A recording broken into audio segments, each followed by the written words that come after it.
네, 여러분 안녕하세요. 가을바람입니다.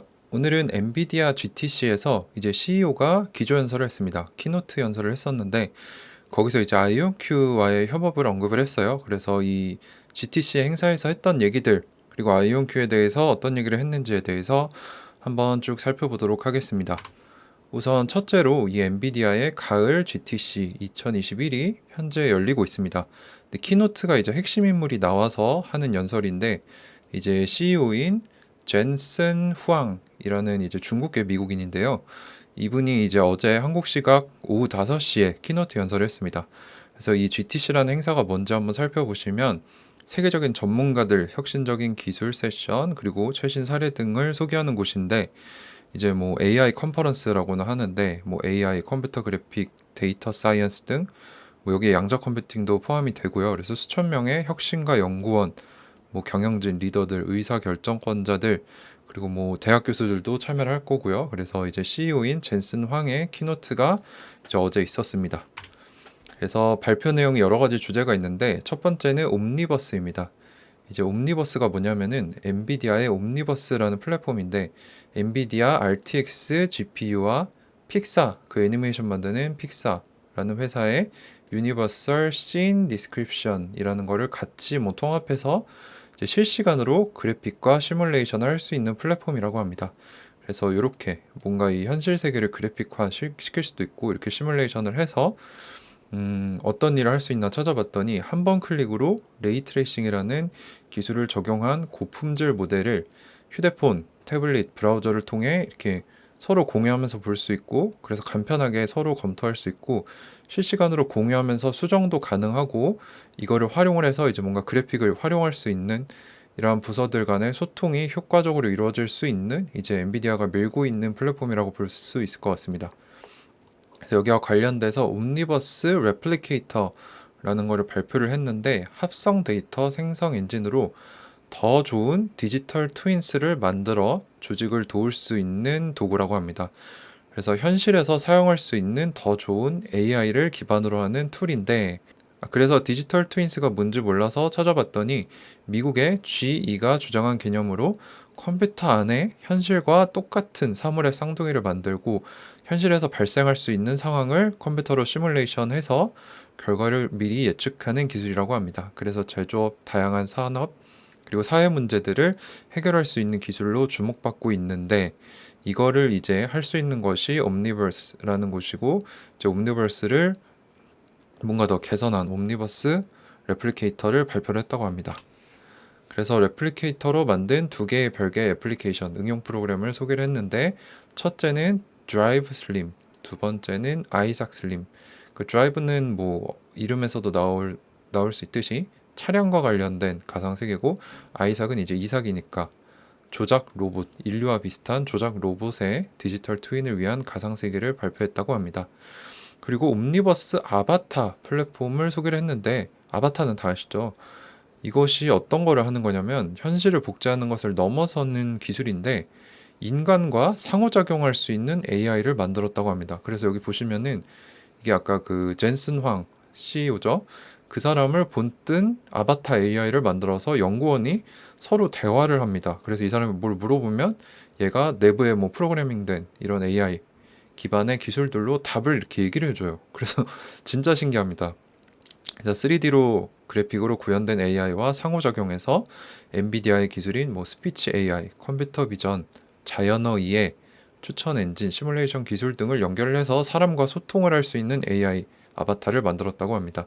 그래서 이 AI 아바타는 인간과 다양한 주제를 가지고 얘기할 수 있고 우리가 무슨 뜻을 가지고 어떤 의도를 가지고 있는지까지도 알아맞힐 수 있는 수준이라고 합니다. 그래서 이렇게 대단한 아바타 플랫폼을 또 옴니버스 관련해서 내놨고 옴니버스 업데이트들을 발표를 했는데 뭐 AR, VR 그리고 멀티 GPU 렌더링 등을 포함하는 업데이트를 보여줬다고 합니다. 네, 그래서 엔비디아가 밀고 있는 한 축인 옴니버스와 관련된 발표가 있었고 두 번째는 HPC 그리고 엔터프라이즈 AI라는 주제인데 모듈러스라는 게 있다고 해요. 그래서 고성능 컴퓨팅 분야에서 물리 기반 머신러닝 모델을 구축한다. 그래서 이게 뭐 어떤 거냐면은 일단 프레임워크가 뭔지 모르시는 분들이 많을 것 같아서 프레임워크가 뭔지 보시면 장난감 키트 사면 이제 뼈대 같은 걸 주잖아요. 그것과 같이 특정 프로그램을 개발할 수 있도록 여러 가지 뼈대 이런 요소들과 매뉴얼들을 제공해주는 프로그램입니다. 그래서 소프트웨어를 잘 생산할 수 있고 또 고품질로 만들 수 있도록 도와주는 걸 이제 소프트웨어 프레임워크라고 하는데, 모듈러스가 뭐냐면 대용량, 큰 규모로 물리와 관련된 시뮬레이션을 할 수 있는 AI를 구축하는 시스템이라고 합니다. 그래서 현실 세계뿐만 아니라 아까 말씀드린 디지털 트윈스 시뮬레이션에서 발생한 데이터도 사용할 수 있고, 대규모 슈퍼컴퓨터에서 엔비디아 컴퓨팅 아키텍처를 활용할 수 있도록 설계가 돼서 뭐 단백질 공학, 이게 이제 뭐 아마도 제약, 신약 개발 그쪽과 관련되어 있고, 기후과학 등 이제 물리학을 기반으로 하는 이러한 분야에 도움을 줄 수 있다고 합니다. 그래서 이제 양자 컴퓨팅 가기 전 단계에 뭔가 그 슈퍼컴퓨터로 할 수 있는 그런 이런 복잡한 문제를 풀 수 있는 플랫폼이 아닌가라고 생각이 됩니다. 그리고 이 외에도 뭐 QNumeric이라는 파이썬 컴퓨터 언어의 라이브러리, 이제 라이브러리를 전에도 설명을 드렸는데, 소프트웨어 개발 시에 사용될 수 있는 프로그램을 이제 작은 단위의 프로그램을 미리 만들어서 모듈화 시켜 놓은 겁니다. 그래서 뭐 나 이거 하고 싶어, 그러면 이 라이브러리에서 있는 걸 그냥 가져와서 쓰기만 하면 돼요. 그래서 도서관에 있는 책을 가져오는 개념이라고 보시면 될 것 같습니다. 그래서 이미 엔비디아가 낸 파이썬 라이브러리인 넘피를 가속화할 수 있는 새로운 라이브러리를 내기도 했고, 리옵트 라이브러리라고 물류 분야에서 차량 경로, 창고 선택 및 차량 조합을 최적화하는 고급 대규모 병렬 알고리즘, 이거 다 뭔가 익숙하시죠? 이것도 양자 분야에서도 할 수 있는 거잖아요. 그래서 트라이튼이라고 그래가지고 이게 아마 삼지창을 의미하는 것 같은데, AI로 추론을 하는 플랫폼도 냈다고 합니다. 그래서 데이터 센터나 클라우드, 엣지단에서 배포돼서 예측 업무를 수행하는데, 저도 이게 어떤 건지 몰라서 좀 찾아봤더니 아메리칸 익스프레스, 이제 신용카드 회사인데 실시간 금융사기 감지를 할 수 있는 AI 서비스에 활용될 수 있고, 마이크로소프트에서 연간 5천억 개의 쿼리가 이제 데이터베이스에 원하는 자료를 조회할 수 있도록 하는 그 명령문인데, 이러한 대규모 쿼리를 처리할 수 있는데 사용된다고 합니다. 그래서 현재 2만 5천여 개의 고객들을 가지고 있는데, 뭐 마이크로소프트뿐만 아니라 삼성 쪽에서도 쓰고 있고, 시멘스, 뭐 스냅 등에서도 사용한다고 합니다. 그래서 이 트라이턴을 업데이트했는데, 아마존의 세이지메이커라는 클라우드 머신러닝 플랫폼과도 통합을 하고, ARM 사이의 CPU, 그리고 뭐 다중 GPU, 다중 노드 기능, 이런 건 저도 잘 모르는데, 아무튼 이 트라이튼이라는 AI 추론 플랫폼의 업그레이드도 포함이 됐다고 합니다. 그래서 이 엔비디아라는 회사에 대해서도 저도 그냥 GPU 만드는 회사구나라고 생각을 했는데, 이 GPU를 활용을 해서 뭔가 VR, 그리고 AI, 머신러닝 이쪽에도 상당히 관심이 많은 것 같고, 여기서 우리가 봤던 이러한 활용 분야들도 이제 우리가 공부했던 IonQ의 양자 컴퓨팅 활용 분야와 상당히 겹친다는 것을 느낄 수 있었습니다. 그래서 이 두 회사가 차후에 협업할 가능성이 높겠다라는 생각이 좀 들었어요. 그리고 드디어 우리가 기다리던 퀀텀 양자 분야에 대한 발표도 했습니다. 그래서 Q퀀텀이라는 SDK, SDK가 소프트웨어 디벨롭먼트 킷이라 그래가지고 소프트웨어를 개발할 수 있도록 도와주는 도구를 제공을 했는데, 양자 쪽이겠죠. 그래서 전통 시스템, 전통 컴퓨터에서의 양자 컴퓨터 시뮬레이션, 이제 실제 양자 컴퓨터를 쓴다기보다는 전통 컴퓨터에서 이제 양자 컴퓨터를 흉내내서 뭘 할 수 있는지 이런 거를 볼 수 있는 것을 가속화했다고 합니다. 그래서 현재 Q퀀텀의 첫 라이브러리는 다운로드가 가능하고, 첫 라이브러리인 QStateVec이라고 불리우는데, 저도 이게 뭔지는 잘 모르겠어요. 상태 벡터 시뮬레이션을 가속화하는데, 이제 뭐 수십 큐비트까지 확장해서 양자 컴퓨터 시뮬레이션을 할 수 있다고 하고, 이게 1탄이고 이제 2탄인 두 번째 라이브러리는 Qtensor Network라고 그래가지고 텐서 네트워크 방식을 사용하는 가속기로 지금 가장 실용성이 있어 보이는 유망한 단기 알고리즘에서 최대 수천 개의 큐비트를 처리할 수 있는 시뮬레이션을 할 수 있다는 의미로 저는 받아들였습니다. 그래서 이 양자 쪽에 상당한 이런 실용성과 관련된 시뮬레이션을 할 수 있는 이런 쪽에도 이제 엔비디아가 일하고 있다.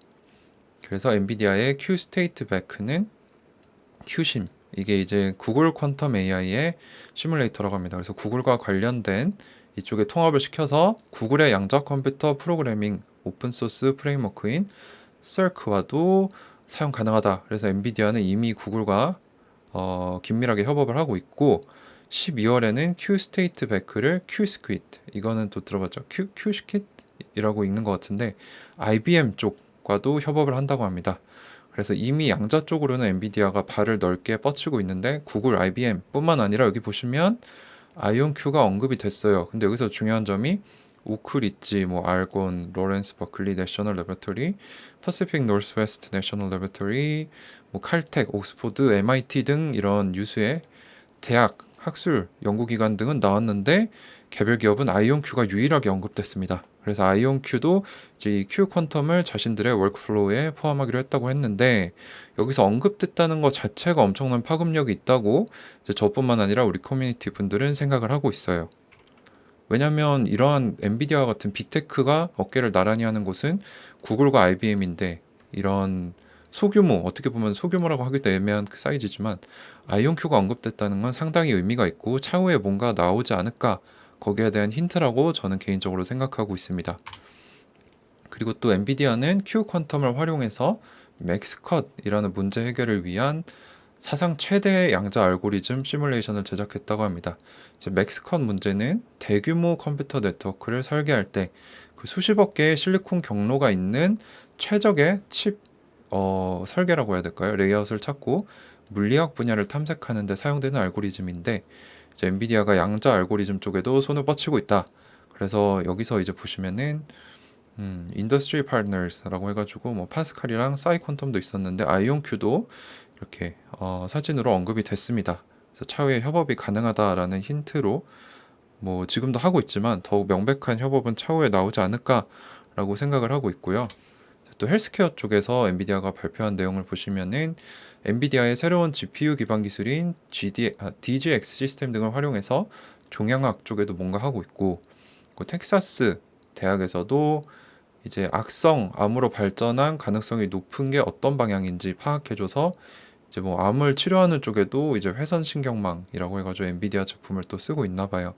그래서 치료 품질, 치료 계획, 방사선 전달 품질, 종양, 윤곽 그림 등 다양한 이제 헬스케어, 의료 분야에도 엔비디아가 손을 뻗치고 있습니다.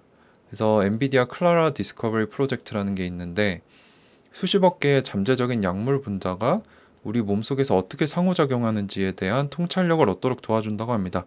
그래서 여기에 뭐 최첨단 프레임워크, 어플리케이션, 모델 등이 있는데 여기 보시면 엔비디아가 2007년부터 쭉 해가지고 최근 프로젝트 클라라까지 의료 분야에 지속적으로 뭔가 사업을 펼치고 있음을 알려줬습니다. 그래서 존슨앤존슨 같은 기업들도 엔비디아의 기술로 의료 로봇 시스템, 이미징 기계 활용을 해서 상담 속도도 높이고 대기 시간을 줄이는 등 이런 사업적으로 다양한 이점을 보고 있다고 합니다. 그리고 마지막으로는 보안입니다. 시큐리티 해가지고 이제 제로 트러스트 사이버 시큐리티 플랫폼을 출시를 했는데 이 플랫폼은 엔비디아의 블루필드 DPUS 그리고 DOCA 몰피우스 사이버 시큐리티 AI 프레임워크 등 이런 세 가지 최신 기술을 모두 통합한 뭔가 뛰어난 사이버 보안 플랫폼인 것 같아요.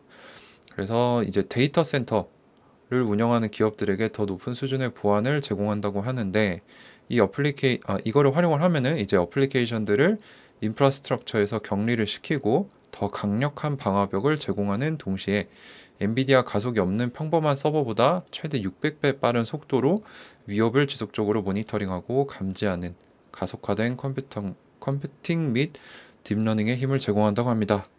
네, 그래서 오늘 이 엔비디아 GTC에서 CEO가 이제 기조연설에서 언급했던 발표들인데, 그래서 오늘의 결론은 무엇이냐? 전 세계의 이목이 집중이 된 이 엔비디아 GTC에서 양자 분야에서 아이온큐가 언급된 것만으로도 의미가 있다라고 생각을 하는데, 엔비디아급 빅테크 기업이 이제 언급한 기업들은 구글, IBM, 그리고 각 메이저 대학의 연구소인데 이런 소규모 개별 기업으론 단 하나 아이온큐만 언급이 되었다는 겁니다. 물론 그림에는 몇 개가 더 있었는데 그 글에는 아이온큐밖에 없었죠.